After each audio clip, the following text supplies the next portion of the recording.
Hello and welcome to The Realm. I'm Dr. D. I bring the strategy. And I'm Dr. K, and I bring the psychology. We are business psychologists and your guides to the executive realm, where we bring strategy and psychology together so you can bring your best to your C-suite, your teams, and your customers. Today, we're talking about organizational atmosphere, how it can support or undermine organizational culture, and ways you can use organizational atmosphere to improve the way teams work together. Let's get to work. All right. Organizational atmosphere. This is kind of a unique term. I hadn't heard much about it. How about you? I kind of just took it as one and the same as organizational climate. It's a little bit more in depth. It goes just one level deeper. For me, it's kind of the missing piece. When you think about organizational culture, it's the overarching rules of the organization. They might not be clearly stated. They're unwritten rules, really, and they're ways that people are expected to behave.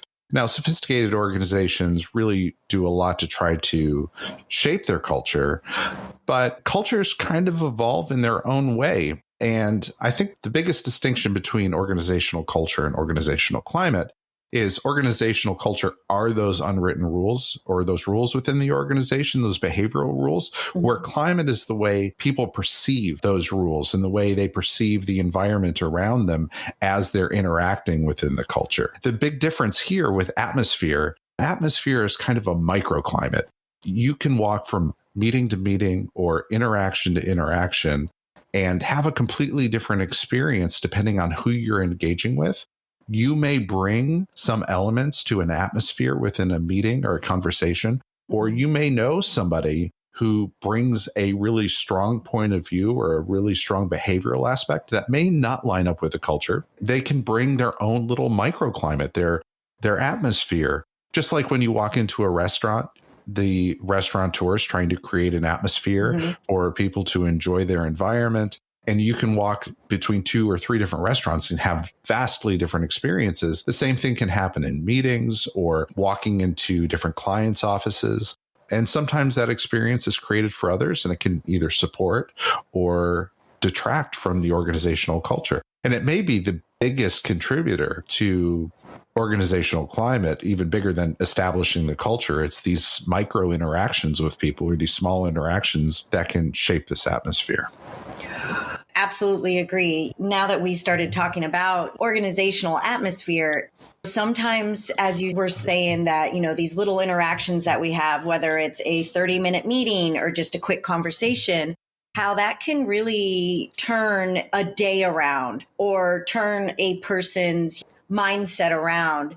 If I'm having a rough day at work and, the culture's great, but I'm not feeling supported, maybe by a supervisor or what have you. And then I pop my head in or into an office, or I do a quick Google or Slack message, what have you. And having someone be like, no, this is what's going on. And you've got this, you understand, you're missing this one little element. And it can change the whole entire day. The culture didn't change. The climate didn't change. But that one little moment in time change, that changed my whole opinion around. And if you stack up those individual interactions and over time, the atmosphere that you create and that is created around you shapes your organizational climate. Hopefully the climate and the organizational culture reinforce each other and are aligned, and you have engaged employees who say that the climate is nice. The atmosphere in individual meetings are productive and efficient and positive. And that leads to a well-constructed culture within the organization. And I think that's really important because organizations who don't intentionally create their culture by creating interactions that shape the climate of the organization will have it shaped for them by external forces or by the varying degrees in which people engage within the organization. And it makes it really difficult to hire for culture. It's really tough to bring in the right people in your organization that are going to move your mission forward because you don't really know what you're hiring for. You might be hiring for skill, But skill is only a small piece of what it takes to craft the workplace in terms of people. Right. Agreed. How, in your opinion, if we were hiring for culture, but there are, as you called them, little micro atmospheres all around, how do we make sure there's a fit with new employees coming in and current employees that might be stuck? There's always unwritten rules. Bringing in new people into an organization is particularly tricky. It's really difficult for new people coming in because they don't know what those unwritten rules are. They bring their unwritten rules from their past with them. They don't necessarily recognize, and it's impossible to recognize what the culture of an organization is until you acclimate to it. If an organization is hiring for culture, they can be very deliberate about what attributes they want to bring into an organization. If your culture has continued to evolve in a very positive way, then you want to bring in reinforcing personalities into that culture. So you have to, again, be intentional about what you're bringing in. If you have a very compassionate, empathetic culture, and you bring in a driver that lacks empathy and maybe doesn't have a lot of emotional intelligence skills, they're going to have a really hard time advancing your culture. They're going to create an atmosphere in their meetings and with their teams that are counterproductive to the culture that you want to develop. The same way, if you have a culture that is evolving in an unproductive way, and you intentionally hire for culture and bring in the type of people that you want to embody that culture of the future, you have to do two things. You have to identify the culture that you want, and you have to bring in the right people to support that culture. And this is where atmosphere comes in. If you are trying to evolve your culture in a positive way, and I think most organizations are, and you bring in somebody who can bring something very positive to the environment, bring a positive change to a team or the organization, then you have to give them the opportunity to create that atmosphere. You can't let the existing organizational culture work against that atmosphere. You have to allow them to create that atmosphere around their team, in their meetings, and allow that atmosphere to shape the climate and then shape the culture. Agreed. If you have different atmospheres within different teams, so you might have, one team, the marketing team, and they're all about, let's work together. It's a team, and we have fun, and it's all certain times it won't be full collaboration, but collaboration, and we support each other. And then you have another team, I don't know, finance, where it's do your numbers, get it done, figure it out, and less support between each other. And I think as a whole, that would be difficult if you have these, you have the one team that is, smooth riding, supportive, and then you have another team that's not, that those can clash as in, well, why are they getting support? I think it would be important for the organization to go, not only do we want, this is our culture, and then this is our climate. We want kind of a general atmosphere of this, whether it's we want total team support, we want, for each of our employees to feel safe to go to any supervisor to talk to them or any leader to talk to them, create a safe environment that allows room for people to feel good within each little pocket of atmosphere. Because some people have to go from different meetings to different meetings because that's their position. They're not just, okay, I'm in the finance department and I only go to finance meetings and then I'm out. People have to bebop around. So creating a sense, an overall general positive atmosphere, and then each little interaction will change. But a general sense, I think, would be important for leaders around the board. Yeah, that's a great example. So two different departments that have really very different cultures. And you could say that organizational culture is not being consistently applied across the organization because the organizational imperative within, in your example, the finance team and the marketing team are so very different. Now, they bring something different to the organization and recognizing that the people in those teams behave certain ways because it is productive for them within that team. But collaboration and focus on whatever the external mission is requires that these internal teams work together. So if you do have two teams that are operating very differently, then your culture is not doing its job. Your organizational culture is one of disparity between teams. You might know what you're going to get after you have time to work there, but you can't say, as a hiring leader, this is what our culture is, because the culture is very different within the organization. And that is such a strong example of how organizational climate, which generally is measured by employee engagement scores, pulse surveys, or that sort of thing, those scores can be so different from leader to leader. And that is because the atmosphere that's created within those teams can be so diametrically opposed. The atmosphere within marketing and the atmosphere within finance or accounting, in your example, could be so different that it doesn't allow them to gel. So there's a couple of ways around that. There's obviously coaching for the leaders and some intentionality around driving which organization better embodies the culture, and to try to shape that organization that doesn't fit within the broader organizational culture to fit more within the organizational culture. You might have to change leaders to do that. There's a lot of reasons why that can happen. And I think that's very common in an organization.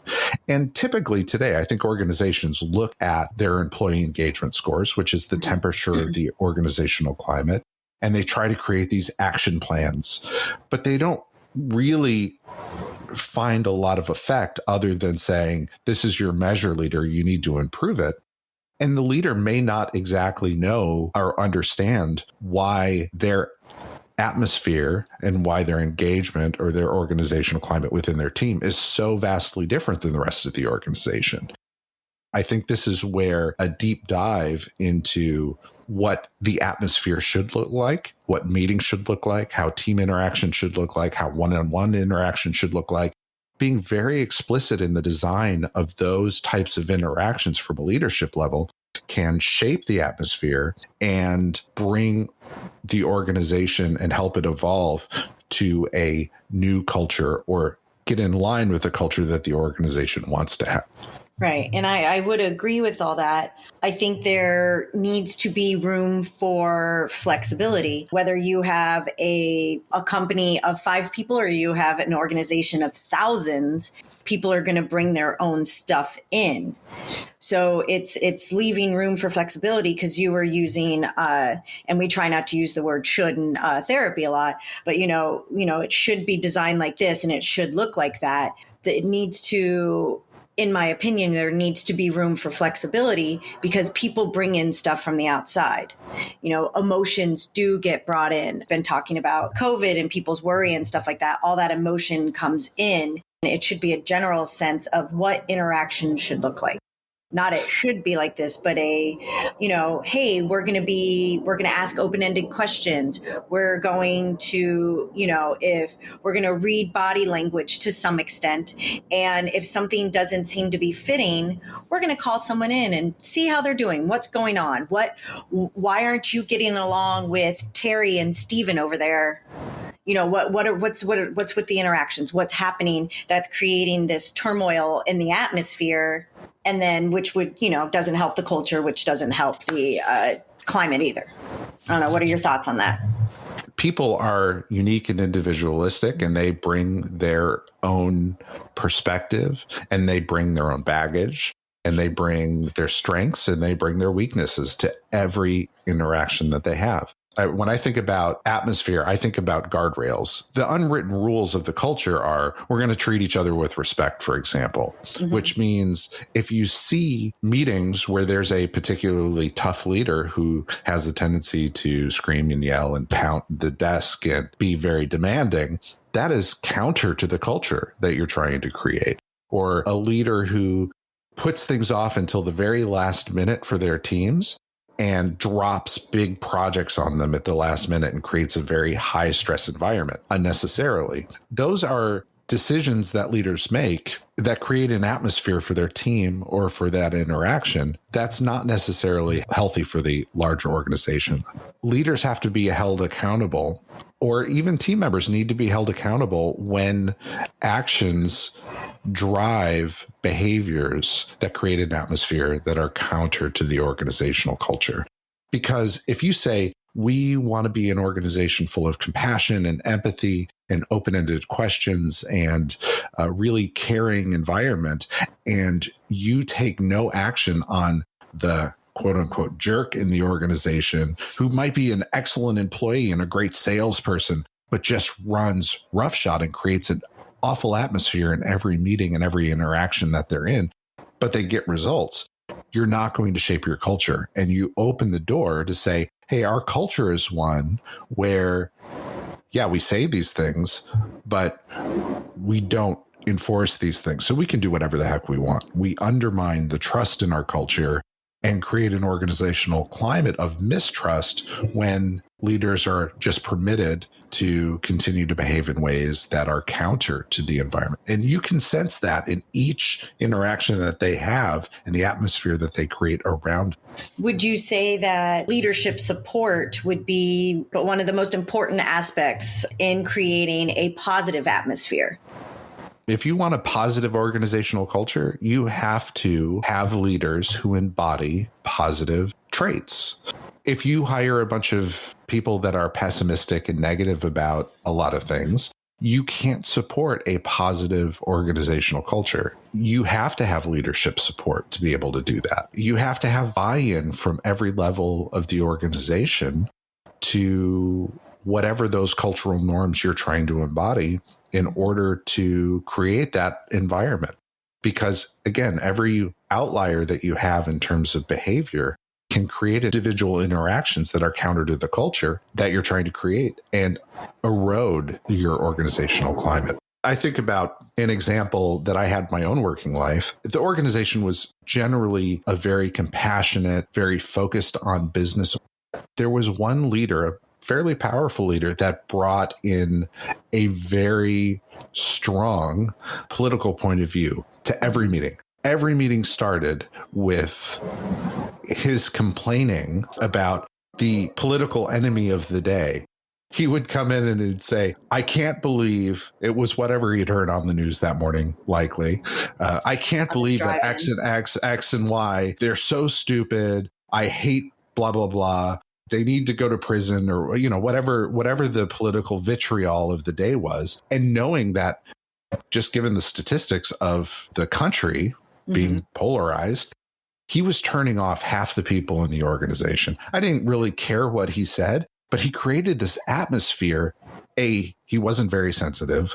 B, he was fairly easily manipulated by the media, because some of the stuff he said was true, but some of it was kind of nutty, or at least to the extreme. And so he undermined his own credibility with at least half the population of the audience that he was coming in. And he was often running meetings, and you would get people nodding in agreement or rolling their eyes. But you always knew that when this person walked into the room, what the atmosphere was going to be.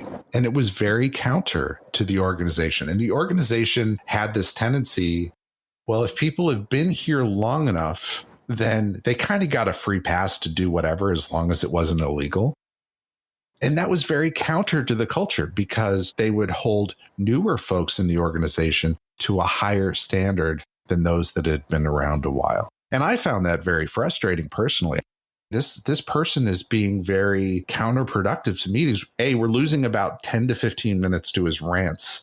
He's turning off half the group of the meeting, and people who don't know this person would be turned off and almost disgusted and couldn't get their brain unwrapped around whatever the behavior was at the beginning of the meeting. And so it just made the environment in the meeting less productive. And so when I'd have conversations with other leaders and say, how can we help fix this? And I've even brought it to his attention. He had no interest in changing.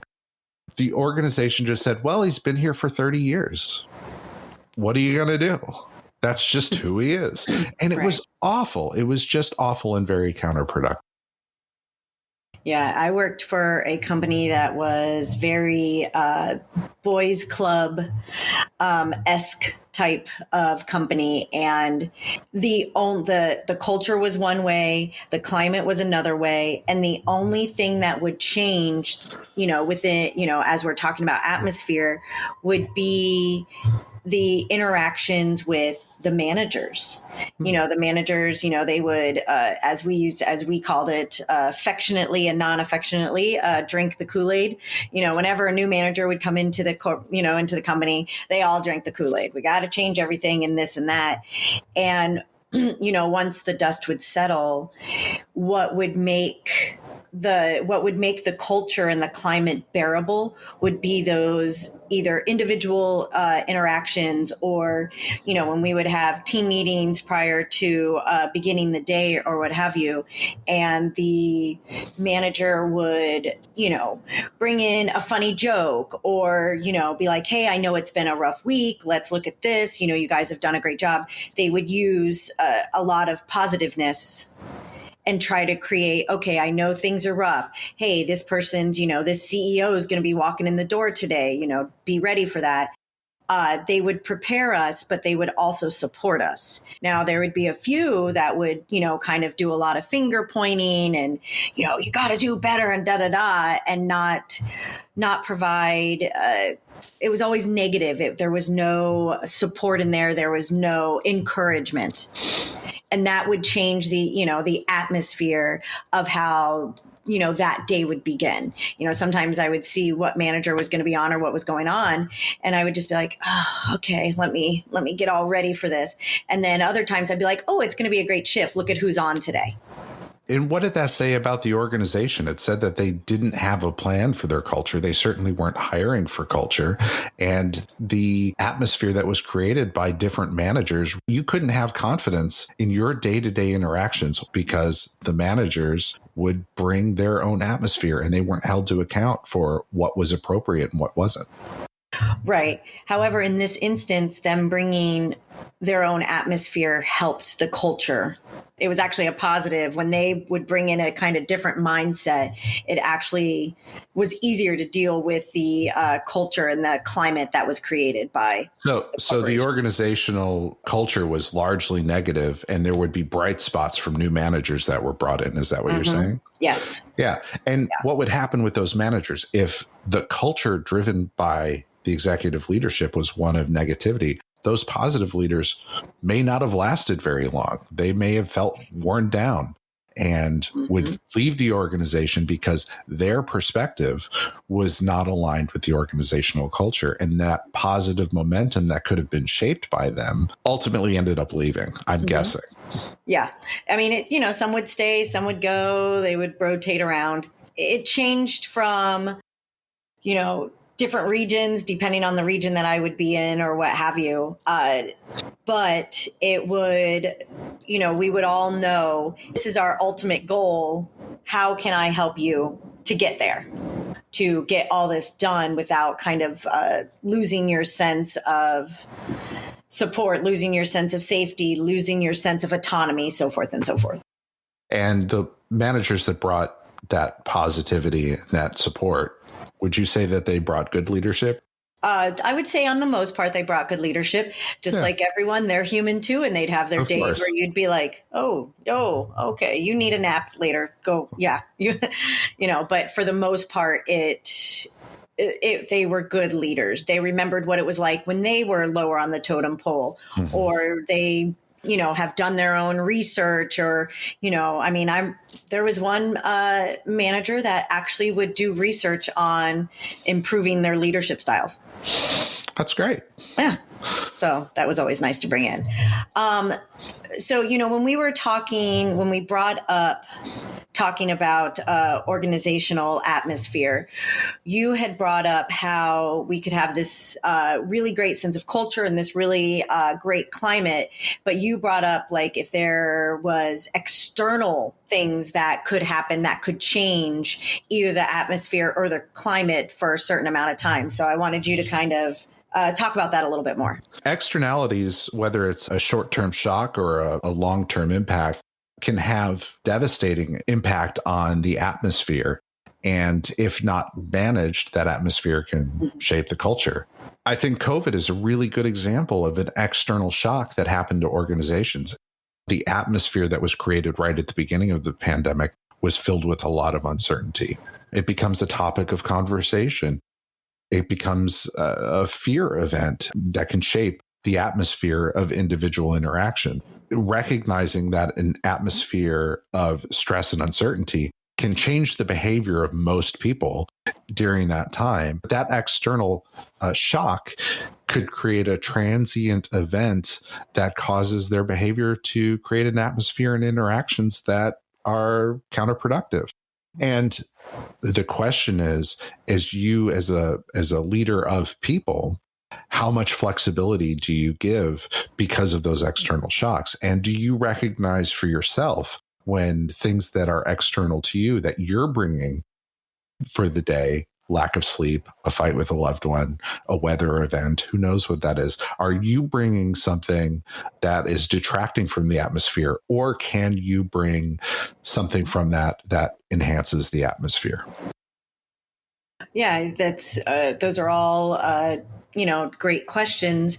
And to kind of tag along with that, it's the atmosphere as we are describing it is kind of those interactions, those day-to-day interactions, and so forth and so forth. And just one little, a huge pile up on the 10 or something like that can change the atmosphere for one person when they walk in. Mm-hmm. It's, I think, flexibility on the side of the leaders. Okay, I see what's going on. That's, obviously, if someone's always late, you need to talk to them about, they're, being tardy. However, it's going, okay, they're kind of, they're disappointed in themselves, or they're frustrated with traffic because, LA traffic is the worst. And it's going, hey, I get it. Don't worry about it. Tomorrow will be another day, or later on, giving them that support now, because traffic, especially just going with traffic in LA can really bring, there's road rage, there's all kinds of stuff. But if you can go, whoa, let's just kind of, as a leader, go in and be like, we get it. Traffic is awful and it's not fun to be in. But, don't worry about it. Let's just, let's get the day going. Are you doing okay? Take a breather. And that could change the atmosphere for that day. It's understanding with the way that we are describing atmosphere is that the atmosphere can change moment to moment, day to day, week to week, give or take what is going on. If you have, we're trying to get this marketing block out, and I know it's not called a block, but I can't remember what it's called. But this marketing block out, the atmosphere for that week may be stressful, because we've got to get it out. And we have a time frame, and the clients want this, and it's got to be perfect and all of that. But then knowing, back in on Monday, great job, guys. You really pulled together. It's supporting the team or the individual, but it's knowing that the atmosphere has potential of going back to what it is, as long as you have it's kind of like an internal sense of what you're looking for the atmosphere to be. If everybody's coming in grumpy pants and being, all done, that's going to be the atmosphere. Absolutely. And I think that's great leadership. I think great leadership brings not just a consistent atmosphere, and a great leader is thinking about the atmosphere that they're creating around them, but a great leader senses what the team needs and creates the atmosphere that the team needs.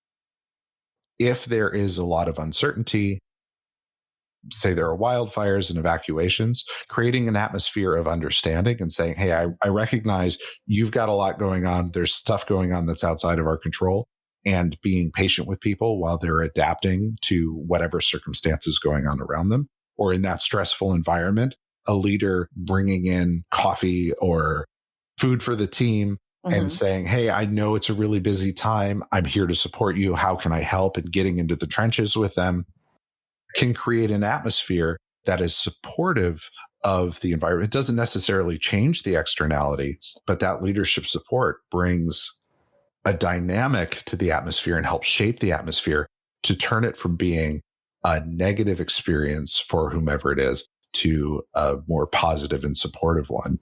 So, Dr. D, how do you think leaders can prepare to create a positive, supportive atmosphere? I think it starts with having a clear understanding of your organizational culture and an unvarnished perspective on where it works and where it doesn't. Don't sugarcoat it.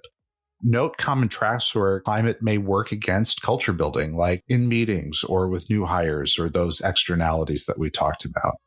Use atmospheric sensing as a deeper understanding of engagement within teams and dynamics across teams. If your employee engagement measures are suffering in certain areas, look at the atmosphere in those areas and what's created from leaders and team members in that area. Ensure there's frequent and open dialogue about the organizational atmosphere and use it to sense the direction of organizational climate. Finally, be deliberate about expectations and give space for people to explore new ways to bring the right atmosphere to every interaction.